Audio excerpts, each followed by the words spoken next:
Hello students, now we will discuss about types और subfields of accounting.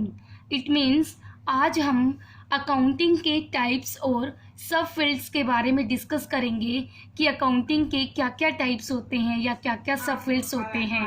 First financial accounting, second cost accounting, next management accounting, next tax accounting and last social responsibility accounting. अब one by one इनके बारे में discuss करेंगे. Explain. First financial accounting. The main purpose of this branch of accounting is to record the business transactions in a systematic manner to ascertain the profit or loss of the accounting period by preparing a profit and loss account and to present the financial position of the business by preparing a balance sheet. It means accounting का main purpose systematic वे में business transaction को record करना, profit and loss को ascertain करना और business की financial position का पता लगाने के लिए ईयर के एंड में बैलेंस शीट प्रिपेयर करना है.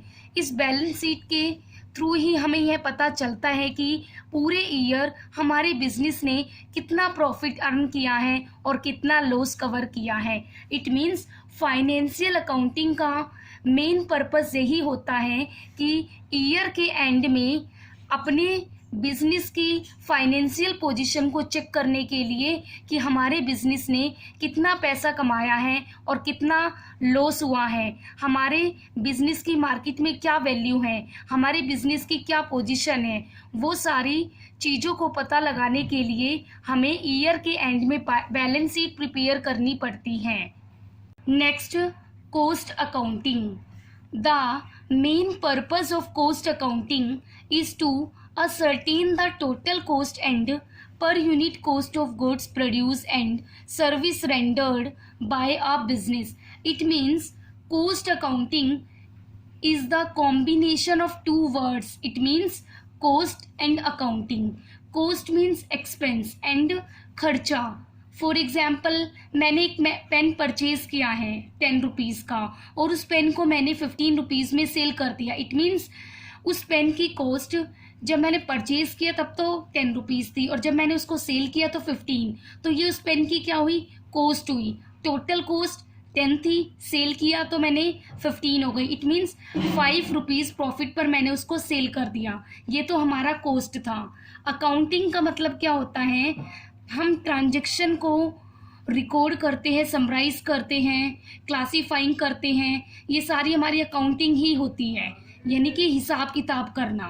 कॉस्ट अकाउंटिंग का मतलब होता है कि जो भी हमारी बिजनेस की ट्रांजैक्शन को हम रिकॉर्ड करते हैं, कॉस्ट की फॉर्म में रिकॉर्ड करते हैं, वो हमारा कॉस्ट अकाउंटिंग होता है.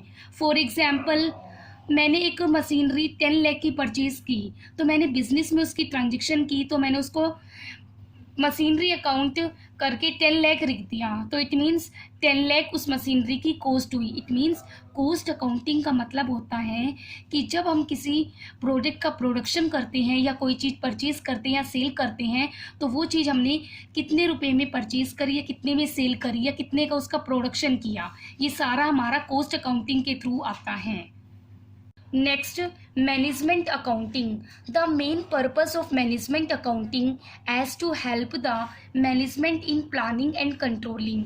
The management accountant use various techniques and concepts to make the accounting data more useful for managerial decision making. It means management accounting का main purpose planning and controlling को help करना है.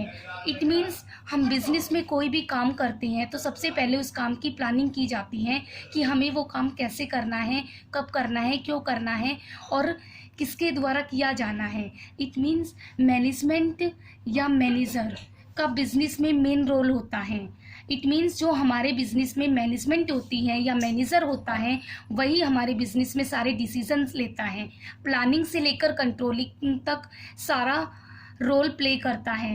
Management accounting का मतलब होता है कि जो हमारे बिजनेस की या हमारी कंपनी की मैनेजमेंट होती है वो सारी मिलकर बिजनेस से रिगार्डिंग डिसीजन लेती हैं कि हमें क्या करना है, कैसे करना है, प्लानिंग करती हैं एंड कंट्रोलिंग तक वर्क करती हैं। Planning, staffing, organising, directing and controlling.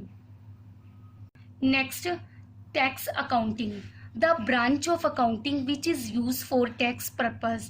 Income tax and goods and service tax are computed on the basis of this accounting.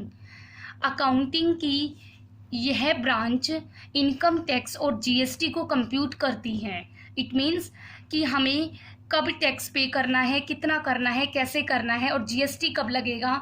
मतलब कहने का मतलब ये है कि इस ब्रांच के अकॉर्डिंग या इस पर्पस के अकॉर्डिंग या इस अकाउंटिंग के अकॉर्डिंग हमें इनकम टैक्स एंड जीएसटी के बारे में पता लगता है कि हमें कितना कंप्यूट करना है और कितना नहीं। Next and last point, social responsibility accounting. It is the process of identifying, measuring and communicating the contribution of the society. It means यह अकाउंटिंग की लास्ट ब्रांच है सोशल रिस्पॉन्सिबिलिटी, और यह सोसाइटी को आइडेंटिफाई करती है, मेज़र करती हैं और कम्युनिकेट करती हैं।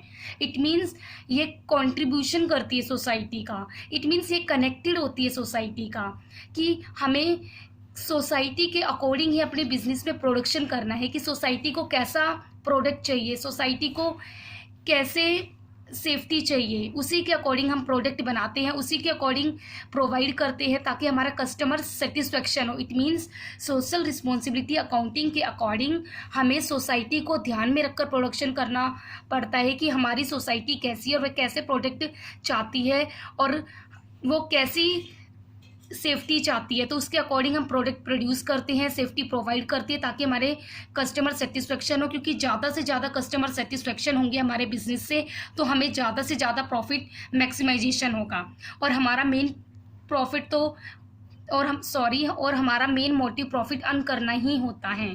इसलिए इसमें इन्वॉल्व किया जाता है प्रोडक्ट ड्यूरेबिलिटी को, कस्टमर सेटिस्फेक्शन को, प्रोडक्ट सेफ्टी को। Thank you students.